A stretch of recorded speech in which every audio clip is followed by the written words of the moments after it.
In the past year or so, the media landscape for the soccer world has changed completely, and part of it has been YouTube content creators like myself. But it's not just me. There's a whole bunch of us out there that have really started a movement that has brought a lot of people into the sport and have really changed things as far as access and media and content out there for US Men's National Team fans.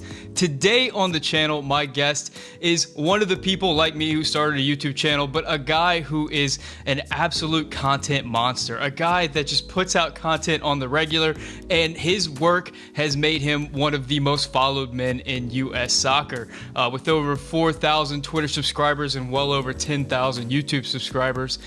Tactical Manager is an absolute monster. So guys, please join me in welcoming onto the channel the self-proclaimed king of predictions, the king of hot takes, really the king of US soccer Twitter, Filippo Silva, better known as Tactical Manager. Tac, welcome to the Yank Report. Man, you just sound like the British media overhyping their players. You feel like I should bring it down a little bit? Yeah, no, we're not. The country's the kings of CONCACAF. I'm just part of the kings of CONCACAF kingdom right now. But thank you for having me. Absolutely, man. I've been wanting to get you on to do this for a while. One of the things about this video is, usually I talk about US soccer and like the lineups and the depth chart and everything like that. For this, I wanted to bring Tac on to kind of talk about this whole movement of YouTube content creators, kind of specifically where he got his start, and just this whole thing that's going on, because it's kind of crazy. It feels like it just happened all of a sudden. There's so many channels out there. And starting off with that, you in particular, you feel like someone who's been doing this their whole life. It feels like it just oozes out of you. So I'm curious, before you started the Tactical Manager YouTube channel and the Tactical Manager Twitter channel, what were you doing to get out all your takes? So yeah, I actually got asked this a lot of times, and what happened was I'm from Brazil, right? I was born there, and then I moved to the US when I was 4. And then I stayed till I was 7. Then I went back to Brazil, stayed another 10 years in Brazil, I believe, from 2000 to 2010. And it's very easy to get all these takes out in Brazil, right? You go to school, for Christ's sakes. I used to go to school with soccer cleats. Everyone used to go to Brazil. So the thing was, I always lived in this environment where we're just arguing with each other in soccer. And I think sometimes some people see me as hot takes or overly aggressive with the takes, or what are you doing? Why are you always arguing with that? But that's essentially from a Brazilian culture. It's very common in Brazil, and I still have a lot of Brazilian friends, and I think that's how I've been getting my takes out quite often. It's not in the US, and a lot of what I do in the channel is to try to get that into the US, and I think it's working a little bit. I think a lot of people have been getting more enthusiastic about soccer here, slowly. I think that's accurate. Now, take me back to like a little over a year ago, because you just celebrated your 1-year anniversary. Whenever you were putting out that first video, I know for me at least, like there were all these conflicting feelings about, wanting to start a channel, but also wondering, like, is anybody going to care about what I have to say about soccer? Are people going to be like, this dude has a weird voice, like all that stuff? Did you have that type of anxiety going in? What was your goals whenever you started Tactical Manager? So yeah, that's actually a great question, because when I started Tactical Manager, it was me and Dustin. He's the producer of the channel, so a lot of the stuff, it's him, the production. Well, in general, people know. And what happened when we started the channel was we wanted to cover South American soccer in English, a little bit of European as well. And when me and Dustin started, we're like, will anyone watch if we cover MLS and US Men's National Team? And the conclusion we got was no one cares. And we were wrong, very wrong. So we started, our first video we made was about Messi and Ronaldo. And I started doing some explainers, like the previews you see from time to time, talk about Neymar, Brazil. And what happened was, randomly, I was like, all right, MLS is back. So let's do a prediction video for it, because there's 4 teams left on the semifinals. Orlando City was there. I'm like, let's do it. We did it, and it got more views than the other videos that weren't doing well. So I was like, wait, so maybe Americans do care about soccer. What happened after that was I got a hold of Drew. Kicking of Drew was a channel I watched, right? He was the only one around, Kicking of Drew. So I got into Kicking of Drew. Awesome dude, by the way. Like, yes. Super welcoming in the US Men's National Team community. Great channel. And I always say this to people is there probably wouldn't be Tactical Manager without Kicking of Drew, because I went to his channel and I talked a little bit about the MLS Next project. I talked a little bit about if the U.S. could ever win a World Cup and my reasoning, and we discussed it. And his video did well. And then Drew had a kid, obviously, and he had to step down for YouTube for a while. And I decided to make a video of my own on my channel about, can the U.S. men's national team ever win a World Cup? And I know it sounds crazy, but you did it too. And one day we can. We don't know when, but one day we will. And then that video got a lot of views. And then me and Dustin got into the conclusion that, well, I guess there are American viewers. We were wrong. And we were happy to be wrong. I'm like, man, if there's two countries I'd love to cover, it's Brazil and the U.S. And I guess I got one of them. So to me, that's interesting, man. I know that you recently were asking the question of your viewers, like, would you guys be cool if I covered some South American soccer? Would you guys be interested in that? So it's interesting that that's how you started the channel, and like now you're like coming around the other direction. Yeah, and the thing with South American soccer, I see a lot of the fanatics, right? They'll watch. Like, you might care. You, a fanatic, might care. Pete will care, and a lot of the viewers. But not everyone. I noticed that Americans in general, they really care about the national team. That's what they care about. It's a lot different in Brazil, where the club and the national team are on the same level for us. We love both too much, like the jersey I'm wearing right now, the jacket. But then what happened was one day Dustin came up with this idea, which is a series that you definitely know from the channel. Everyone knows. It's our USMNT Abroad series. Mm-hmm. Dustin came up to me and was like, hey, let's just cover the Americans abroad. And at the time, I'm guilty of this, and I don't think I ever said this, so first time people are hearing this. I was against it when Dustin said that. I was like, why would anyone want to hear me talk about how the players performed over the weekend if they probably already followed with it, the players? Yeah. And then Dustin's like, trust me, dude, some people don't have time. Some people want to hear someone talk about it rather than read it. I was like, all right. Most of them I watch anyway. It was like I was following Reina. Most of them I watch. So I'll do it. And then we did it, and we started covering, and we started adding to the list. The first episodes, we had like 11 players, and like, who do you guys want us to cover? Eventually, we were covering almost everyone, which it's turning out to become hard now because Americans are going abroad. It would be a lot easier if I did an L3 abroad series. There's like 4 players or 5. But yeah, and then from that, I truly, me and Dustin truly embraced, like, yeah, we'll cover Premier League and South America from time to time, but let's just fall into U.S. men's national team. And that was probably around December of 2020. And would you say that was a big turn for the channel? Yeah, that's when we found what we're supposed to be on YouTube, right? Yeah, that's interesting, man, because whenever I started my channel, I started making videos that were similar to your Yanks Abroad video. Like, I just like talked about the players, what they did over the week, and like nobody watched them. I mean, I had like a couple of hundred views on the videos, and it wasn't until I sort of changed the direction of my content that like viewership really started to grow. So I think like I had to kind of pivot and kind of find sort of a groove for me before like that viewership really started to come. You know, one thing that was a big pivot for you that has been incredibly successful has been the live streams. I've seen, I mean, before you started the live streams, we were not super far away as far as subscribers, and you started that, man, and your channel just blew up. What was the thought behind starting the live streams and like getting Pete involved and like doing the pregame and the postgame, all that? That's a great question, actually. So let me interrupt Filippo for 1 second to thank the sponsor for today's video, and that is OneFootball. OneFootball is the ultimate app for any soccer fan out there. It allows you to track your favorite players, teams, leagues right on your phone. It's been so cool during the preseason and the early stages of the Euro season that I can track players like Conrad De La Fuente and know exactly when their games are being played, so I can make sure that I don't miss a minute. If you're interested in downloading the OneFootball app, click the link in the description for a free download. By doing so, you will not only be getting the latest news and information about your favorite teams and players and leagues, but you will also be supporting the Yank Report directly, and you will be supporting a company that supports content creators for US soccer like me and Filippo too, and Pete from 11 Yanks, and a whole bunch of other great soccer content creators in the YouTube community. So thank you, OneFootball, and let's get back to Filippo. The reason so Pete doesn't like doing game live streams. I don't know. Yeah, me either. Yeah, because it's very hard to watch the game and interact with everyone. Yeah. Pete likes to be in the pregame and post-match. As you know, he shows up in the pregame, he goes watch the game.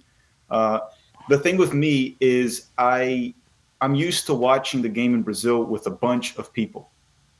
I'm used to that. That's what I like to do. I don't like watching games alone, so I'll go and watch with my dad at times. I'll go watch with friends. In Brazil, I used to watch, and we banter, we have fun. That was my idea of having the live stream. I was like, hey, I can't have it here, this in the United States, because we don't have as many fanatics as Brazil. So I'll do a live stream during the game. I'll hang out with you guys, and you see me bantering. Sometimes Yeah. I'll talk a little about the game. I'll trash the L3 fans will show up. That was my idea with it. It was hang out with people during the game, something that was more – it was even more for me than for the viewers. It's fun. I love it. And people can see that I love it because it's very hard to talk for 3 hours. And I talk for 3 hours. Well, I know you probably can't see this because you're doing the live stream, but like the MLS guys have a live stream that they'll do like pre U.S. men's national team games and post U.S. men's national team games. A few other content creators do it, but you and Pete's live streams get way more viewers. Like you guys have like 2,000 viewers at times during these live streams, and that's something that like professional Twitch streamers don't always have 2,000 viewers. I remember the first ones whenever it was like 60, 70, and it's since exploded. How's that been for you as that's grown, and with that growth you've added like membership to your channel and like all that stuff? So yeah, it's a growth that it started to come out of nowhere. We did streams, and I was very, I think 60 people watching live is already very good. Yeah. So when I was having that, I was already very happy. I'm like, wow, 60 people are willing to stay here. And I think it made a huge turning point. I think it was during the Olympic qualifying, right? Because me and Pete were criticizing ever since the roster came out and we were doing streams, and then people started to say me and Pete were too negative. That happened a lot. And it's not, I don't think it's negative. Sometimes, yes, I do think I over-exaggerate on like you said, the hot takes. I do over-exaggerate. And sometimes I seem like I'm being rude, sometimes even to you on Twitter. And I'm not being rude. It's just the way I am, right? The way I am is like, this is my opinion, and I'm not trying to be rude to anyone. And at the time, people saw it as very negative. But then a lot of the things we pointed out before the roster end up happening. And after that, I noticed a lot of people started to come to live streams like, hey, let's hear what these two idiots have to say. but essentially, I think that was the big turning point. And it's exciting, man. I have lots of fun, Sam, on the stream. You're there quite often, so you see it. I enjoy every second of it. I enjoy the hangout. I enjoy people making fun of me making fun of them. I enjoy every second of it. And I like to do analysis in previews and explainers, but that's like the one part I love the most, live streams, because I'm not really it's like a hang. I'm hanging out with friends essentially and just enjoying it and having fun. So yeah, it's grown a lot. And for USMNT senior squad games, we've been having, I don't think it reached 2,000, but it's been consistently at like 1,500 fairly easily. Yeah, that's so impressive, man. It's amazing. Well, let's talk about the negative thing for a little while, because I know that that's something that you and Pete post about every now and then. That's like a frustration that you guys have kind of received that label at times. Where do you think that comes from? Do you think it's fair? I know that like one of the things that I see people say about you specifically a lot that they love is that you like tell it like it is. I think we all do, right? You do too. You tell your opinion. It's a lot different. I have a totally different personality than you and You're Pete. nicer. You're a nicer. I'm just different. No, but you still give your opinion non-bias, right? In the media, there's a lot of biases. I personally love Herc Gomez because he's in the media and he does say exactly what he thinks. He can be right. He can be wrong. We all are right and wrong, right? No one's perfect here. But again, what you were saying is, what were you saying again about this? I mean, people have said that you guys are overly negative. So, like, what's kind of your take on that? I think it's more I think it has to do a lot with me and Pete have a soccer culture from abroad, right? Where criticism is very heavy. I do see that certain type of criticism can be toxic. I've seen it in Brazil. But in Brazil, for example, I'll give you an example. In the Copa America Centenario here in the United States, Brazil played Haiti in the group stage. I think that was 2016. I went to the game. The game was 7-1 Brazil. Okay? So in the U.S. media, why would you criticize that? It's 7-1. It's over. In Brazil, they were criticizing that the team didn't hold a clean sheet. Yeah. Okay? So the way it works on other countries is always strive for perfection. What was wrong? These are the good takes. Yeah, let's talk about what was good. And there were goods. There's good about Greg. There's goods about the team, but there's negatives. And a lot of the times people think me and Pete are too negative because we're like, all right, the goods, we all noticed the goods. We all saw how good Reina is. We all saw this, but let's look into the bads because it's very hard to see the bads when you're winning. And we have been winning. So it's very easy to ignore. And we did do that in the past. People forget we won Gold Cup before Cuva in 2017. Yeah.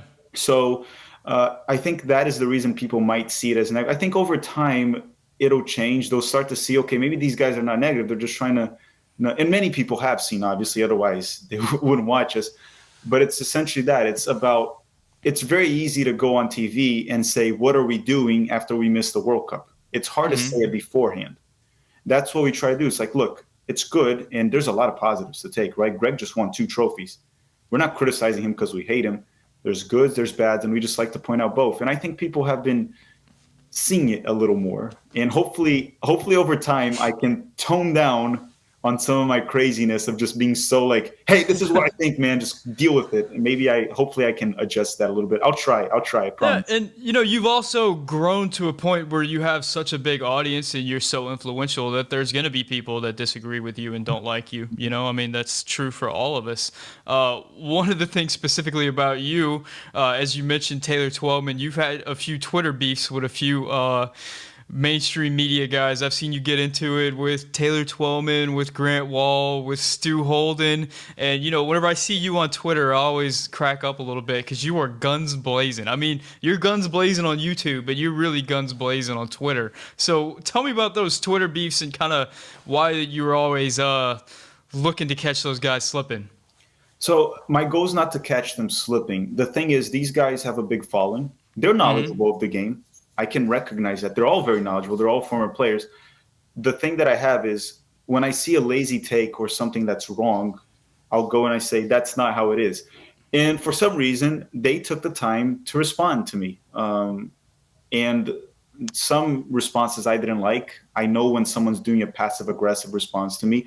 And a lot of the time, sometimes these accounts try to bully another account because of their size and because they have a blue check mark. That's why sometimes I seem like I'm being very aggressive. It's just being like, look, dude, we're all the same level here. You don't have to be passive aggressive, and you know better than that. Especially Stu Holden and Taylor Twellman, right? They were players. They know. Alexi Lalas, I think he does it on purpose because these guys know the game. 100%. Yeah, right. I like Lexi, man. I'll come out and say it. I like him because he makes it interesting, doesn't he? Like, he just kind of throws stuff out there and he will create like a few days worth of content just with like one take or one tweet. I appreciate that it gets discussion going. And I will say, like, one of the things he did during the Gold Cup was like his ranking of defenders. You remember how that like was so controversial? And then by the end of the Gold Cup, like all of a sudden people are going, Walker Zimmerman's a little bit better than I thought he was, and Miles Robinson's a little bit better than I thought he was. Now, of course, Alexi's defending depth chart was a little wild, but it actually kind of came around, man. Yeah, I mean, there's a lot to it, right? There's a lot of recency bias on his, right? Because we only saw Walker Zimmerman playing the group stage, so it's hard to judge. Miles showed up. I'll give him that for sure. But again, the reason I call it out sometimes with these guys is their accounts are too big, right? And they know the game. And so when they do, for example, the Stu Holden one was just a very poor analysis on Qatar. And I studied Qatar quite a bit, and I talked with a few Qataris, and everything I pointed out even happened in the game, the way Qatar played, the players. And I just pointed out, and then he gave me a passive-aggressive response, a little smiley face, and that's why I got in an argument with him, which ironically, some of the people said he repeated what I said during the game. I didn't watch it because I watch it with the volume down because of the stream. But my goal is not to fight any of these, right? And like a guy like Hurt Gomez, for example, has replied to me several times, follows me on Twitter. So I think he agrees with some of my takes or not, or maybe he just likes the fact that I question certain things. And a couple guys from media have reached out. Some L3 media guys also are going to show up in the channel. So I think overall they understand that it's not me just trying to bash them. That's not my goal. I don't want to bash any of these guys. I think these guys are all important for U.S. soccer, but I think they can do better. they can and will. I'm pretty sure. You mentioned El Tree. I know I've heard you say before that you're not allowed in Mexico anymore. You're not allowed in England anymore. There's very few countries at this point. I think you're down to the United States and Brazil. I'm Uh, fine with so that. So, what is it that gets you going with the El Tree fans and the English fans in particular, and of course the fake news Jamaicans and the Oh my. human rights Qataris and I don't even know, the list goes on. So the funny thing is, they actually love me. That's the Yeah, I truth. think you're right. I think that's true. Yeah, they actually love me. I think what happens with the O3 fans is they wanted an American that will banter the heck out of them. Yeah, And they found it. And they banter the heck out of me. I already got burned by them on the Olympic qualifyings when Palmeiras lost to Tigres. They came after me. So they love it. And they have to deal with me as well, right? We end up having to deal with each other when we win or when we lose. In regards to Jamaica, they also love me a lot. They all brought me to their channels before the game. They all love me, and I love them very much. I love Jamaicans because I lived in New York and in Queens and even Brooklyn. You have a lot of Jamaicans. They're all cool. I love them very much. But the thing is, with the only ones I have probably most problem with is probably the English fans, right? I do have some yeah. friends there. I have some friends there, but they're very prideful, Oh right? yeah, Like I can't say soccer, and they'll just freak out about it, even though they made the word. yeah. Yeah, I But made a video about the Super League, and it blew up in England, and I got a bunch of comments oh my God. about, like, I mean, you already know what they say, like, Americans don't know anything about the game, and, like, you'll never understand football, and just like all this stuff, and it's just first of all, it's football, it's not soccer, it's like, Yeah. okay, Well, guys. and again, what I normally tell them too, it's whatever it's called in the country you go. Do I go to freaking Japan and say football? It's like, no, that's not what it's called there. There's a word in Japanese. There's a word in Portuguese. There's a word in American English, right? In the United States of America, Yeah, we call it soccer. So but they're very prideful, and that's about respect at the end of the day, right? If I go to England, I'm going to call it football. yeah. So, and I think you would do the same problem. Maybe you'll slip accidentally soccer, but I'll just say football there. That's what they call it. Yeah, and sometimes if I'm speaking specifically about England, I'll say football, kind of Yeah. depending on the context. But, like, I mean, there's a bunch of words that are different in America than there are in English. Like, they call a trunk a bonnet, and they call Trousers. it a boot, and they call trousers, they call underwear pants, they call the hood of a car a bonnet, they call an elevator a lift. And it's not like we're using all those terms, so why would we be changing for, like, this specific thing? It Yeah. doesn't make a lot of sense. The thing is, there's a lot of pride in them in the country and on football or association football, which is their Yeah, name there. you're being And very kind with the word pride. yeah, I'm being kind, and they're the ones that probably give me the most trouble because the O3 fans are really cool. They just banter me, right? They Hmm. obviously there's a few troublemakers, but we have troublemakers in the U.S. fan base as well. The O3 fans, the Jamaicans, they're all awesome. And just to make one thing clear, the fake news Jamaican nickname, they love the nickname. You know the reason for the nickname, right? No, I don't know the origin. Oh, the origin of the fake news Jamaican was their federation a couple months back. They announced all these dual nationals, right? Oh Including yeah, Mikel Antonio. And it turned out that most of the list was fake. Mikel Antonio ended up committing eventually, but it was fake. So I just put them out as fake news Jamaicans. And after that, a few other fake news came out of the federation. And then the Jamaican fans just kind of embraced the nickname I gave them. They're just like, yeah, I guess we're fake news. yeah. I mean, I can understand that. I mean, the reports coming out of there saying, like, the players aren't getting paid, they're not getting, like, certain things that they're expecting. It's tough to be a part of that federation, so I can understand why the fans would be frustrated. I want to jump back a little bit more into your history. You've talked about, you're from Brazil, you've moved, you've been in New York, you've jumped back to Brazil, you ended up in Florida. Why have you been moving around so much? So the first time I moved to the U.S. when I was 4, I went to California, actually. I lived in California for 3 years. And it's because my dad was doing his master's. I was 4 years old at the time. And I stayed for 3 years, did kindergarten there and everything. And then my dad went back to Brazil. And then my dad stayed working there, and I was obviously a teenager. When I was 16 in 2010, I moved to the United States in a foreign exchange program because I had good English. I learned English here already. And then my dad ended up getting a job here in 2011. So after I finished the program, I just stayed here. So that's essential. So I lived in Rio de Janeiro in Brazil, more specifically. But that's why I moved around so much, essentially. And then after that, I just stayed. But then we moved to New York in 2010, which I stayed till 2016 because I did college in University of Buffalo as well. I played some DA Academy there in New York as well at Albertson Academy. I don't even know if it still exists there. Practiced a few times with the Cosmos Academy also. That's a well-known club there at Hofstra University. That's where they play, but the academy was in Brooklyn at the time. And then when I was finishing college, my parents moved to Florida, right? It was just cheaper to move and the weather, right? We were from Brazil. We didn't like the cold, so we went to Florida. And there's a big Brazilian culture in Orlando. My parents are as Brazilian as it gets. Really? Yeah, they lived 40 years in Brazil, so they're Brazilian straight up. I'm this hybrid, right? And this is something we can touch on about what Herc Gomez said about dual national. Yeah. I can talk about that a little bit.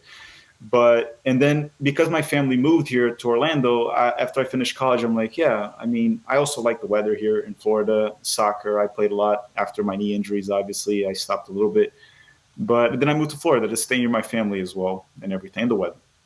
Now, you mentioned your dad has a master's degree. You also have a pretty impressive degree, and you said that you were in a career that sounds like it pays a whole bunch of money, but you soccer kept pulling you back. Tell that story, because I don't know if a lot of people know this about you.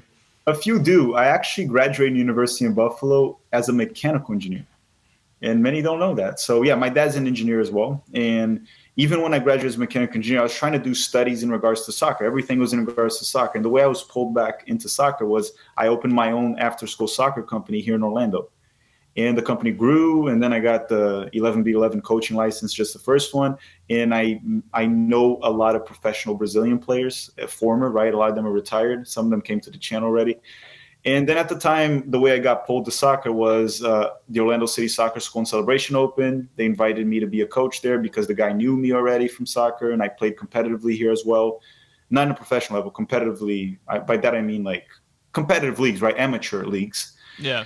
And I kept getting pulled back to soccer, and I did work a little bit with engineering, but I just kept going back and forth. I even tried to make a studying the spikes of the cleats, if they're round or squared, how it affects knee injuries, because I have had 2 knee injuries that I had surgery twice.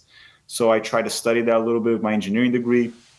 But at the end of the day, we got to go for what we love. And what I love is soccer very much. And that's where my life led me to eventually.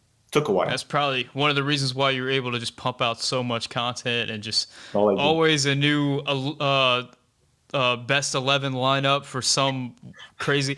Dude, the other day I saw you did the pick the best 11 CONCACAF lineup with just using one player from one country. And I was like, geez, this is insane brain exercise.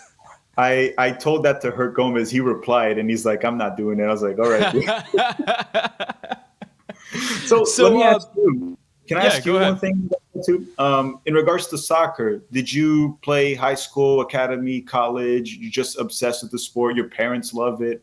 A little bit of how you got into it. I played soccer growing up. It was a big part of my life growing up. But whenever I hit, I think 13, I started playing guitar and got like obsessed with guitar. Like that was the only thing I cared about for a while there, and ended up like quitting all sports altogether.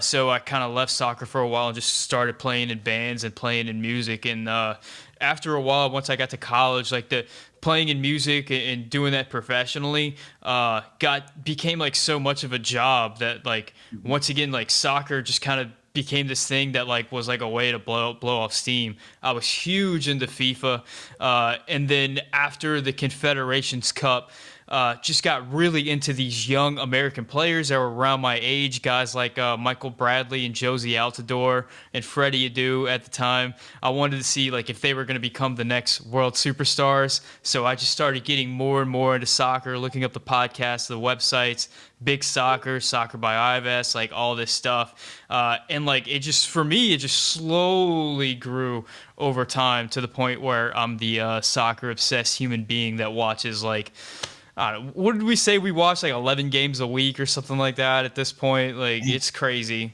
I think I watch. Yeah, it depends, right? But over the weekend, now that Premier League's back, MLS is going on, in the Brasileirão, the Brazilian League is back. I'm capable of watching soccer for like 8 hours in a day in a weekend, right? And sometimes I'll just hang out with my dad and we'll just sit down there watch games. My girlfriend's brother-in-law too. He loves soccer very much, so we watch a lot of Premier League together. He lives in Orlando, so yeah, we can easily watch 3 games on Saturday and 3 games on Sunday or the weekend. Now, Yeah. easily. Oh yeah, and now that there's even more Americans overseas, like I mean, that first game with Conrad De La Fuente with Marseille was just so much fun. Like I'm gonna be watching a lot of that, and Ligue 1 altogether is just a fun league to watch. So it's just like, and of course I'm gonna be watching Venetia whenever that kicks off. So, there's even more teams now that I'm gonna be watching. I love Conrad so much because, Oh man. and the thing is, I know his competition for his position is just too much. It's Pulisic, but Conrad just has, when he plays, and I keep saying this, and I don't know if you're going to agree, he has that Brazilian swagger when he's playing. That's what he is. It's that go one-on-one all the time, not afraid of taking risks, fancy dribbling. And I know he'll lose the ball a lot, and we've seen that quite a bit. Maybe not in this game, but he will lose the ball a lot, which is normal. But I like players like that. I love watching Conrad play. He came up in Miami, man, and was in the Mhm. Barca Academy, so he's got that ingrained into him. I remember whenever he was playing in the U20 World Cup, he did that. He was 17 years old. There was players a lot older than him. I remember we played France, and he just was never afraid. Just ran straight at players, and it's just I don't want to get too much into Conrad De La Fuente. I want to tell me about whenever you moved to the States for the first time. What were some of the things like culturally that were like a culture shock for you? What was like way different than growing up in Brazil?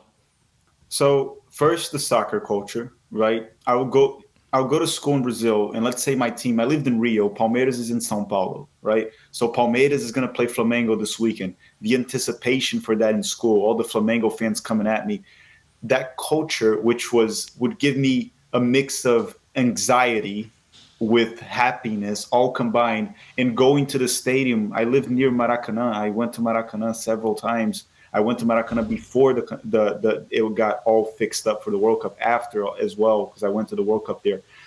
And all that soccer culture was a shock to me because I didn't like it here. The soccer culture here wasn't good. It's improving. It's Yeah. not good.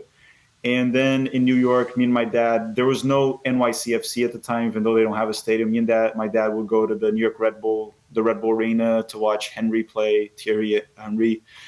But that was probably a cultural shock right away. In regards to everything else, it comes down to the whole dual national thing, right? As much as I stayed here, and I think Herc Gomez said it perfectly, you don't feel there and you don't feel here anyway, right? So I never felt like I was part, right? I was like, yeah, Yeah. I'm not really American, even though I've lived here already. I moved here and I already lived when I was a kid, and my English is fine. I don't feel American. But then I stayed here, and I'd go back to Brazil. And then when I was in Brazil, I was like, wait a second, I don't feel included as well. I don't feel like I'm Brazilian as well. What is going on here? What am I? And that's when I started to understand I'm not American or Brazilian. I'm Brazilian and American. I have a little bit of there, and you guys see it a lot of the times on the channel, my Brazilian side, and sometimes you guys see my American side. You see a mix of it, and that's one of the things I felt shocked. And like I go to Brazil now, and they'll make fun of the way I dress. They'll call me gringo, that they love to say. There's like, you look, you look like you're American. And then I was like, yeah, but I mean, and then soccer wise, my culture is very Brazilian. I think that was one of the cultural shocks I felt. Like the second thing that we felt for sure was weather, but that has more to do with New York. Adjusting to the cold was very iffy for me.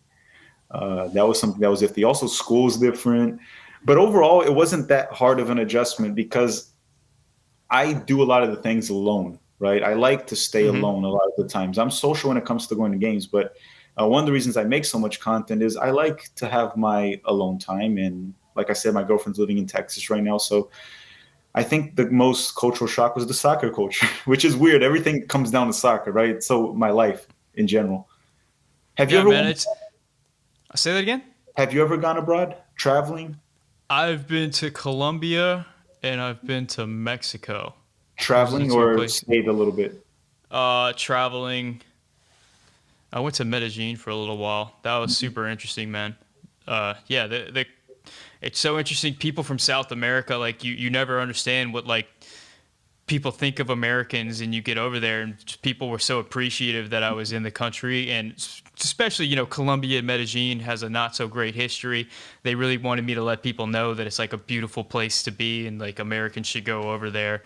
And it's not like it was in the 90s and all of that. And they were really appreciative of American culture in that people give a little to get a little in the United States, whereas they, at least coming from them, they said people are a little bit more thinking about themselves first, and it leads to a lot of disparity of wealth and stuff like that in those countries. And you see it while you're over there. You see the slums and the very poor people, and then you see the high rises and the very wealthy people. It's a lot Yeah. different than being in America. Yeah, it's very unfortunate. And I lived in Rio for very long, and I know Rio very well. In Rio de Janeiro, you'll have a favela, and right next to Hmm. it, you'll have the wealthiest neighborhood, Yeah.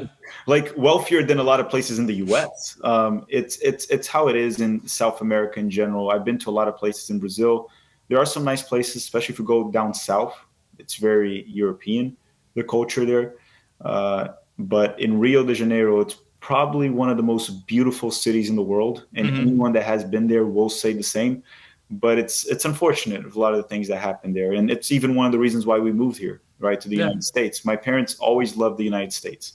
That's why if you see, I have some jerseys from 1998, right? It's all my dad buying. My dad has all these USMNT jerseys, even though he was never born here, but he always had it. He always followed the US. And when we moved here, it's very interesting because when we moved here in 2010, the first game Brazil played, and you must remember this game, Brazil and United States, here in the United States, Neymar's debut. It was a friendly, I'm trying to remember. 2010. I feel 2010. some viewers will remember this, and if they do, they can just comment. Like, this is a great thing. I If mean, you know, 100% I watched it, but I don't they know. need a. If they remember, this was Neymar's debut for Brazil in 2010 against the United States. It was exactly the day I moved here. I watched the game on TV here in the United States. It was That's a awesome. cool memory, man. Well, let's Yeah. talk about South American soccer for a bit. For years and years and years, South America has been like the soccer hotbed of the world, specifically Brazil and Argentina.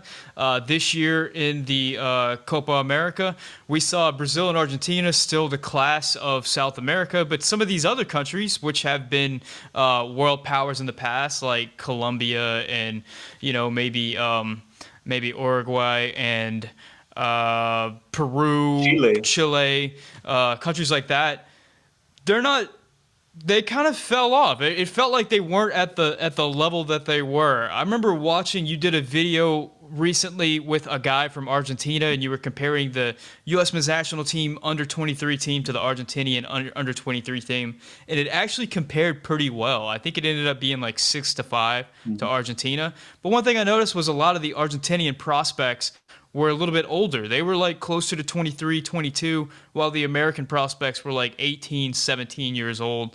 What's going on with that? Why are we seeing less South American superstars coming out at the moment compared to maybe 15 years ago? So we'll never know the exact reason of what this happened. The thing we got to remember is this: if we compare depth with the United States, those nations beat us. Oh, Right? absolutely, yeah. The B team, the C team of those nations are a lot better than our B, C teams, and that's not even much debatable. So that's one thing that me and Fede, when we did the Argentinian video, yeah, our A squad, our U23 A squad, we're even with them pretty much. We'll compete with them. But our A squad, U23, is pretty much our senior squad, right? Yeah. So what happens there is the depth is the same. But if you noticed over the years in soccer, because the game has so much scouting now, the tactics are better and fitness levels are better, physicality, everything is better.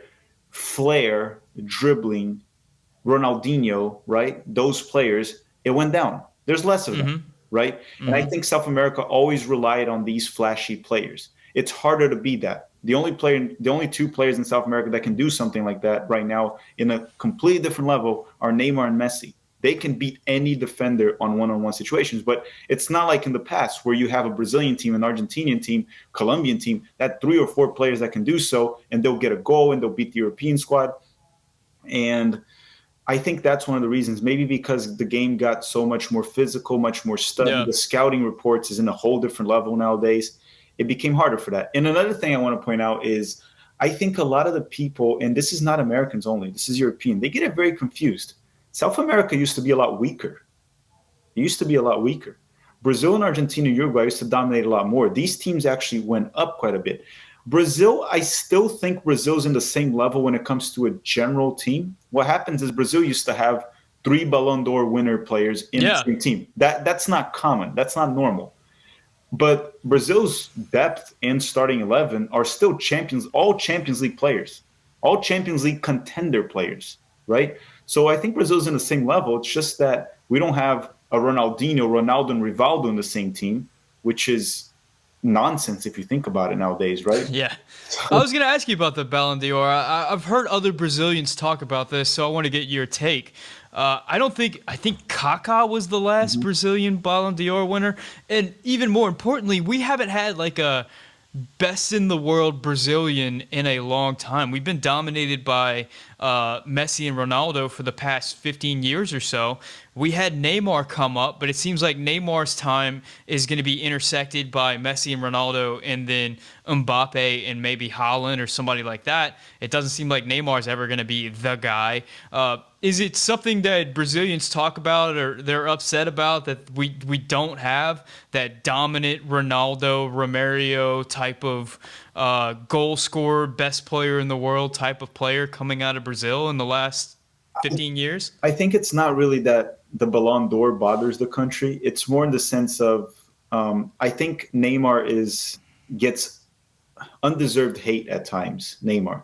Because as crazy as it sounds, if you talk to Brazilians that are not biased, and because some overhype Neymar, some under, Neymar's in the same level as a player like Rivaldo.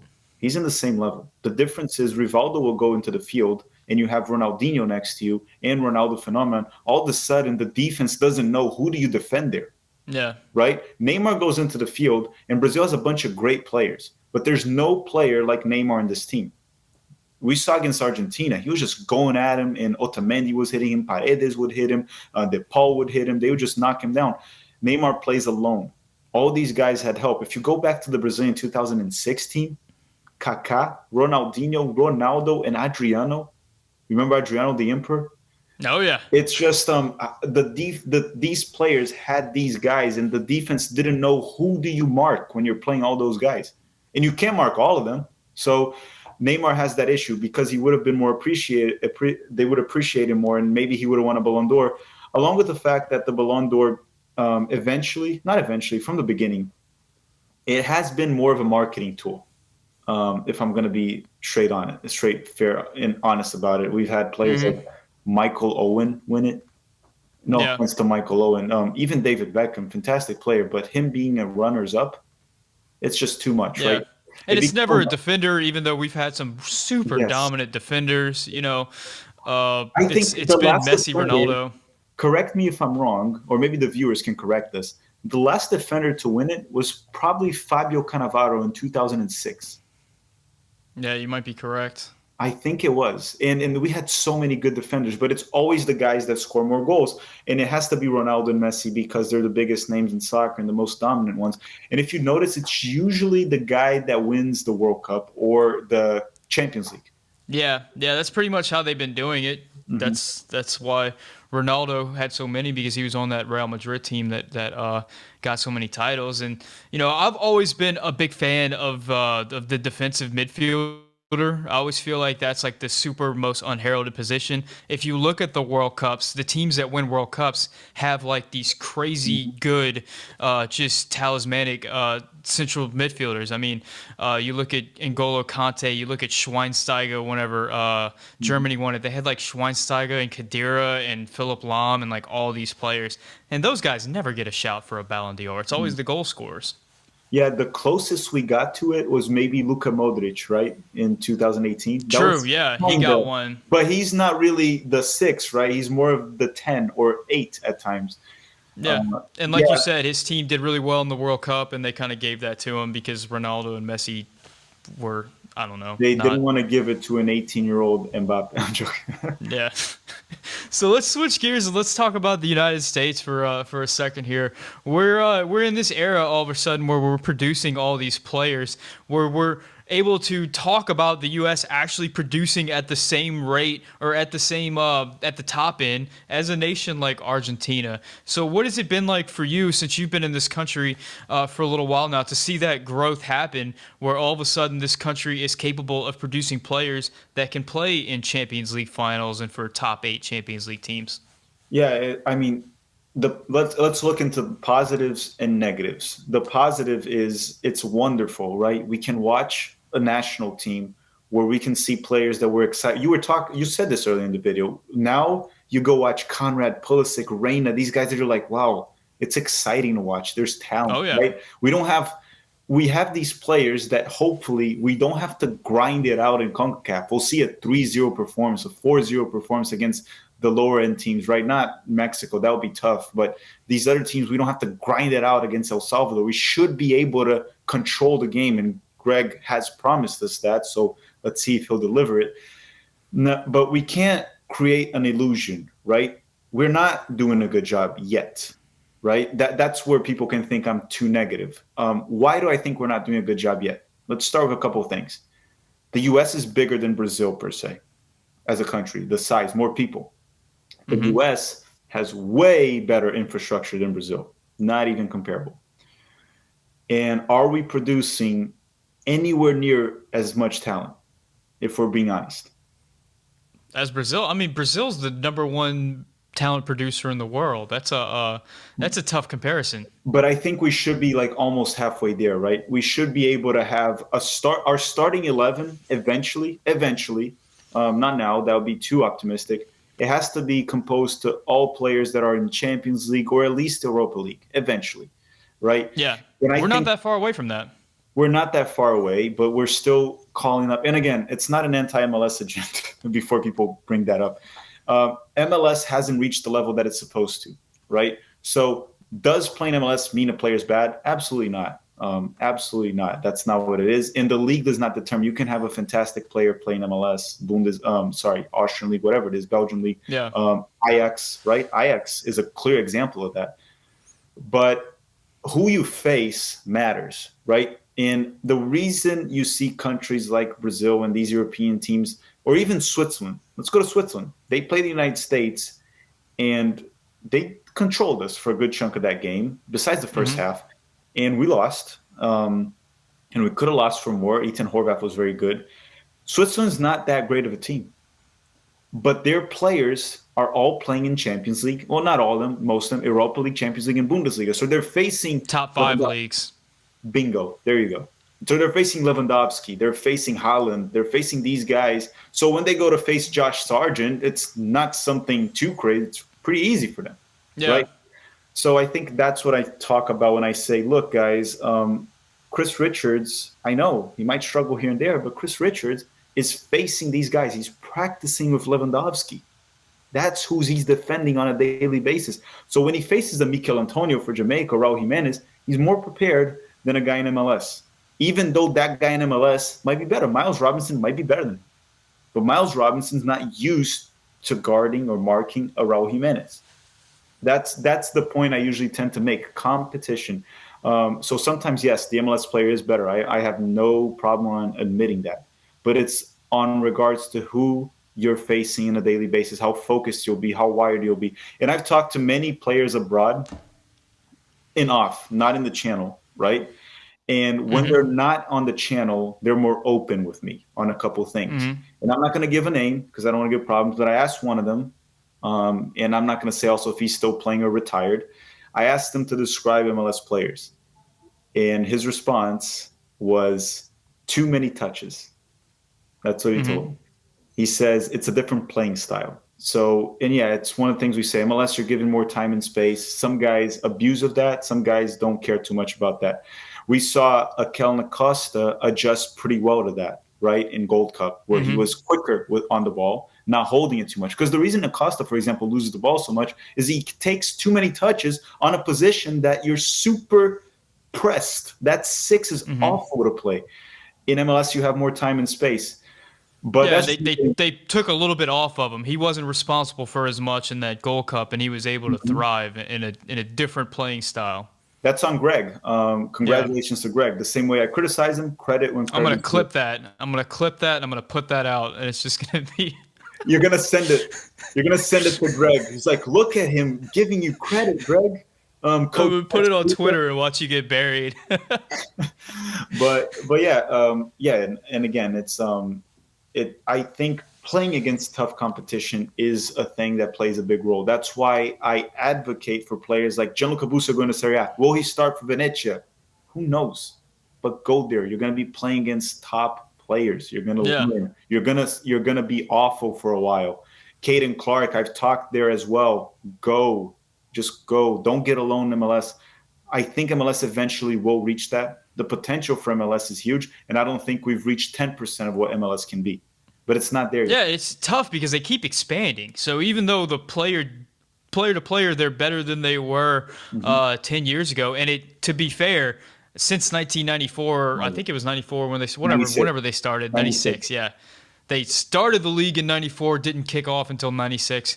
Anyway, the the players have gotten better. Like across the board, they've gotten better. The league has just gotten so much bigger. Whenever they started with like less than 10 teams, and now they've got like 28. So whenever you add a new team every year, it's going to dilute the player pool. But it has gotten better. But yeah, I have to agree with you. I mean, there's still a ways to go, even to get to kind of like that mid-level tier in Europe. I know I read a book about developing talent, and they say like the way to develop talent, there's like three ingredients that you need. One of them is the players have to practice a lot. You need time, hours, hours, hours, hours. The second thing is coaching. Whenever they're practicing, they have to be practicing the correct thing. So you have to have quality coaches who can guide them in that practice and help them develop the right way. And the third thing, to your point, is competition. They have to have players around them that are on their level that will push them to get to be the best that they can be. So I think that we're seeing that at the academy level in MLS, where we're producing these players, but once they get into the actual league, I think that they're getting better, and we can see Caden Clark getting better, we can see K Cal getting better, Gianluca Busio getting better, but there's definitely going to be a ceiling to that. And once they hit that ceiling, that's whenever they've got to make that move to continue that growth. I like that you brought that up too, because that's another problem with development in America too. So we used to, it's getting better. We used to look more into athletic ability rather than technical ability.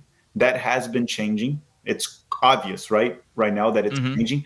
It's not quite there yet, but it's changing. And this one time I was talking to Oscar Pareja, the coach of Orlando City. Name drop. All right. No, but listen, this is a story. This is something that it's a real story. I was talking to Oscar Pareja because I want to say who told me this, right? Who did I learn this from? Because Yeah. it's not just me pulling it out. It's a guy that's a very good. He was one of the guys that built the Dallas Academy. Oh yeah, man. I mean, So the U.S. men's national team owes a debt of gratitude to Oscar yeah, and Perea. he worked with Weston. Weston left Dallas. Oscar was there. It's something that even obviously frustrated him at the time because he lost a major talent. But Yeah. I came up to him and was like, in Brazil, we develop players with futsal and we put them to play futsal and they get super skilled. The players you see, they all start Ronaldinho, Ronaldo Fenômeno. You see all those videos of them playing futsal when they're 7, 8. And I was asking about, so we have these kids here in Orlando City that, how do I focus the young ones on their technical ability? That's what I want to focus. I don't have futsal, so I have to do something else. And I know there's drills, but there's only so much a drill can get a kid. So Oscar Pareja came up with a very simple and brilliant quote because soccer is explained in simple terms. It's an overly complex sport explained in simple. And he literally came up to me and just said, "Let them play." And then I was like, well, "What do you mean?" And he's like, parents might be there and they might be angry at you because you're just giving them the ball and watching. But he said, "Give them a ball and let them play. Stop coaching. They'll learn. They're going to learn that when they get the ball, they need to turn this way. How are they going to learn? Because they're going to lose the ball. Let them play. It's not going to be on drills." And that, when he said that, I was like, I knew that, but I didn't think about it. Because when I go to Brazil, A lot of I used to play soccer in a neighborhood where a lot of the players ended up becoming professional. One of them played for Leeds United later on, Brazilian players. From the top of my head, I remember Adrian Tavares that played for Flamengo, went to Leeds United eventually. Bebeto, that was a Brazilian striker's son, Mateus, he played there with us, and many other players, right? And I remember they would practice in Flamengo, but they would play so much pickup. And I was thinking to myself, like, yeah, that is how you learn. You stop overcoaching the kids and let them play. So when Pareja told me that, I changed completely my perspective on how you coach kids. I was like, yes, you need to do drills, especially coordination, right, when you're super young.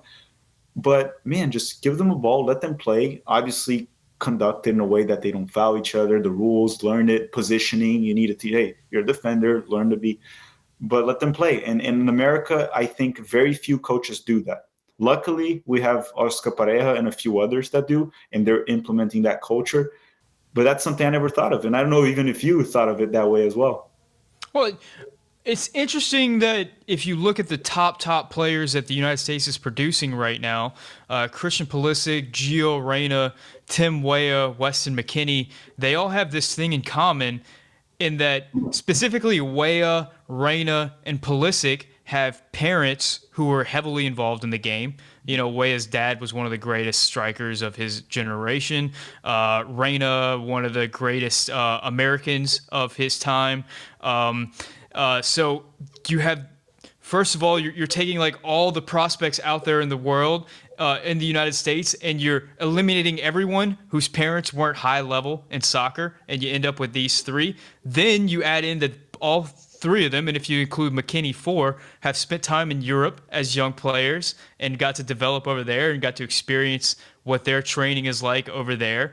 Then you eliminate another group of people because Weah, Rain, and Pulisic all had citizenship, which allowed them to go over there earlier than most American players. And it just, you start like creating these barriers that seems like it's absolutely impossible to create a player that fits all these boxes. But yet, as you mentioned earlier, the United States has such a massive population that we were able to turn around three, and if you count McKennie, four of these players in a single generation within like a few years' time, within like 10 years' time, that are all on the national team level together. The question is, what happens if you're a player whose dad or parents weren't high level in soccer, that you don't have that passport, and that you aren't able to get over to Europe? And let's take it a step further. If you aren't able to afford the travel teams and, you know, all the training that get into the academies, that the majority of our players come from decent socioeconomic backgrounds. It's good that you brought that up. I actually have a strong feeling in regards to that based on what they do in Brazil and talking about here. So an example to back up what you just said, let's talk about Caden Clark real quick. Caden Clark's dad is not involved with soccer, but if many do know, he's actually a superb performance coach working NFL teams. So he is the top of the top, and he always helped Caden with that. And Caden played in the Barca Academy, which also had the best of the best coaches. So that also backs what you just said. Very expensive as well. Very expensive, isn't it? 60,000 a year, something like that. I don't know, but it's tremendously expensive. It's expensive. It's very expensive, and I believe the way soccer should work, because I don't believe in free stuff, right? I don't think anything is free. So I think travel teams, I think soccer schools should be paid. They should be paid, but the MLS teams, MLS academies, and maybe USL as well, they should have U8, U10, and U12 futsal academies for free, which they will have tryouts. And if you're good enough, you'll make it and it'll be free. And then U15, which they already have, obviously, U18, all that for free as well with tryouts. So yes, you will have to be good enough, but you will have that opportunity from a young age. U7 futsal, you'll develop players on futsal, they'll get skilled, and you make the transition to the field, which honestly, it's not that hard at that age. It happens in Brazil, and you see the results.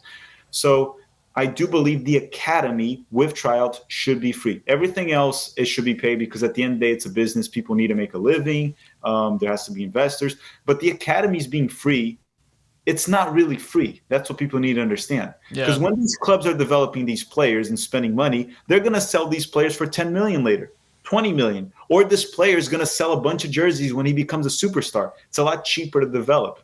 So it's technically they're investing on that player. So it should be free in that level. Some academies are, by the way. A lot of them are getting that way. Well, they are, but think about a player like Chris Richards, who made the FC Dallas Academy. Once he got there, I believe he had a scholarship and he was playing for free. But in order to get into that position, he had to be on the travel teams and he had to pay to play. So the academy might be free, but in order to get in position where you're recognized by the academy and you're good enough, you've got the coaching and you're surrounded by the quality competition necessary to develop into that player. It costs a lot of money in this country, and that's why you need the MLS academies and USL Championship, USL 1, USL 2 to have free academies at a very young age. So you're going to give opportunities to the 7-year-olds, 8-year-olds to start. And usually the reason I say futsal, it's not only because of player development. Futsal's cheaper. It's a court. It's a basketball court, essentially. It's cheaper than keeping that grass and having big infrastructure. It's a little court. And the players get more touches. And the speed of play is quicker. They develop faster. So that's one of the reasons I say futsal as well. It's just cheaper to have it. Now, futsal will have to be indoor in certain areas of the United States because it's cold, right? But there's a lot of places you don't. Shoot, where I live in Louisiana, man, it's like 100 degrees outside right now. It's so tough. You can go play some futsal outside. It's very humid and it's 100 degrees, so it's very dangerous to be outside for a given period because of heat. But anyway, you're right. But I agree with you. I think the thing is, it can't just be MLS academies. It has to be more. There's going to be 30 MLS clubs very soon with the expansion that's coming soon. With Charlotte and is it? I think Charlotte's the next one.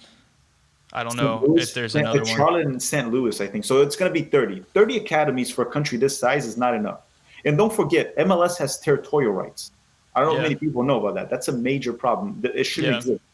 Then you have USL, USL 1. All of these clubs need investment to have free academies, and these clubs can benefit from it when they sell the players later on. And trust me, Europe or even MLS clubs would buy these players for millions. We see it, right? We see it all the time. Yeah, and it's one of the things that gives me so much hope is that think about the quality of player that we're producing, even though we have all those issues. And those issues are kind of being figured out here and there, so there's just so much potential.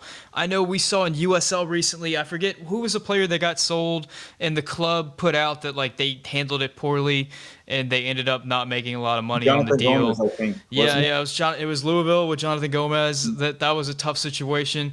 A lot of these MLS clubs have not sold many players. I remember whenever Sam Vines just went to Belgium, he was the first player from his club that really got sold. So it was even though a ton of players from MLS have gotten sold to Europe, not all clubs are selling players to Europe. There's a few clubs that are selling a bunch. And even the ones that are doing it, FC Dallas makes mistakes a whole bunch of times. We're seeing what's going on with Orlando and Daryl Dike. The league is still in its infancy in a lot of ways, and there's still so much room to grow and get better in all these things. And yet, even with all these roadblocks and problems, we're still producing Christian Pulisic and Gio Reynas. We got Conrad De La Fuentes coming out.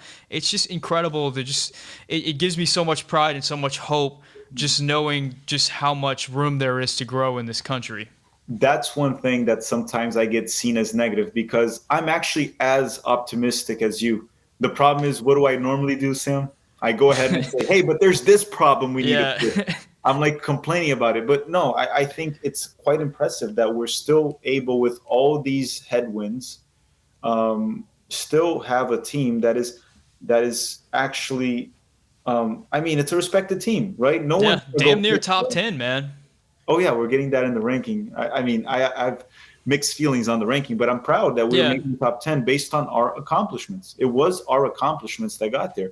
And props to this whole team, the A team that beat Mexico, the B or C team, whatever you want to call it, that also beat Mexico in different ways. We grinded it out, we won, and we accomplished this, and we earned that spot ahead of Mexico. And yes, this is a bash on L3. Yeah, and we're kind of running up against it, but a lot of these problems that we're talking about in the United States are problems of a growing soccer nation, whereas you look at Mexico, Mexico's got its problems of its own, and that's more issues of a mature soccer nation that is kind of regressing, and it is their model is kind of falling apart on this compared to like what the U.S. has going on, and they're having to figure it out because, of course, Mexico's still producing talent. It's just about some of the issues we talked about getting that talent to the right places at the right time. They're having issues. I don't want to get into that. We're running into the hour mark. I wanted to ask you one of the questions that I get a lot, and I'm sure you get it a lot too, is about advice for people starting a channel or starting content. What's the advice that you give people whenever they ask about starting a channel? I usually go with the most cliche one, which I'm assuming you go somewhere around that route. What I learned on this 1 year experience, and I think me and Dustin learned it together, is one, in any topic, right? Any topic, and I think you learned this as well, is don't go chasing views. Do the topics that you obviously got to go through. Hey, people want to see this, right? It's not whatever you want. So yes, go through the topics, but don't chase views.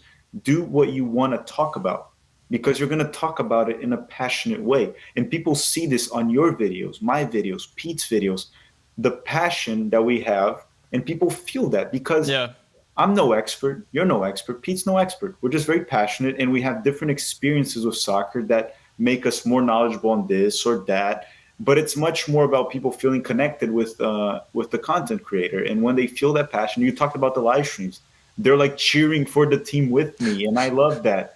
And I've seen channels that fail that I'm not going to name them, even USMNT channels. And it's not Drew, just to make that clear, because he works with a lot of passion. The thing with Drew is he had a kid and life happened. That was the issue with Drew. But there were other USMNT channels that were just not soccer fans, and they quit. They quit, by the way, because they didn't have any passion for it, right? And they even said on one of their streams that they were like, yeah, we were quitting because, and we haven't seen soccer since, it's been like a month. We haven't watched soccer since. I was like, if my channel fails or just doesn't get views, I'm still watching soccer. Yeah. It doesn't matter. Like that's not going to change at any point. Yeah. It's essentially do videos. Obviously learn to edit as well as you can. But look, me and Dustin, when we started, our editing wasn't good.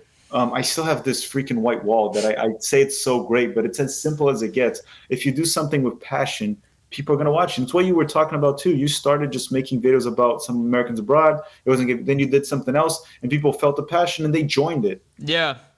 What I'm hearing from you is like be yourself. Like make sure that people know you through your work. And I think if I were to say like anything about you, it's that you are you all the time. Like people know Filippo. People talk about you as if they like grew up with you. You know, like you really put yourself and your heart into your content, and I think that that really shines through. Let me ask you a few questions that I ask everybody before we go out. One of the ones I ask everyone is, what is your all-time favorite U.S. men's national team jersey? My favorite jersey of all time, I don't know the year of it. It's one I showed here in the stream. It's a red one that I have, but it's with the new logo. So I think it's actually from 2016. I think it's the 2016 red one. I think I might. Is it this one? Let me see.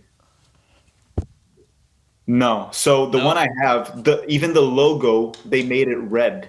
Fully okay. red. That is my favorite one. But also, some people disagree with this. I actually think the current white one is beautiful. I love it. Really is, man. That's like that might be my first one along with that white one. And then I have like the thing with the retro ones, they're not that pretty, to be honest. I just like them for nostalgia and because it means so much. I have Brazilian old ones in that one. But I would say I think it's 2016, a red one. What I'll do is this. I'll send you a picture and you can maybe throw it on screen. Let me ask you a Filippo specific question. What is your favorite jersey of all time, period? It's a lime Palmeiras jersey. All right. That Chelsea had as well. I tell this to people. This right here, this means as much as the national teams to me. This team right here. Not Orlando City, not Manchester United, it's this team. So the Palmeiras lime jersey, it means a lot to me also because of some memories that I have with it. I asked you this on a stream one time, and I'll ask you it now.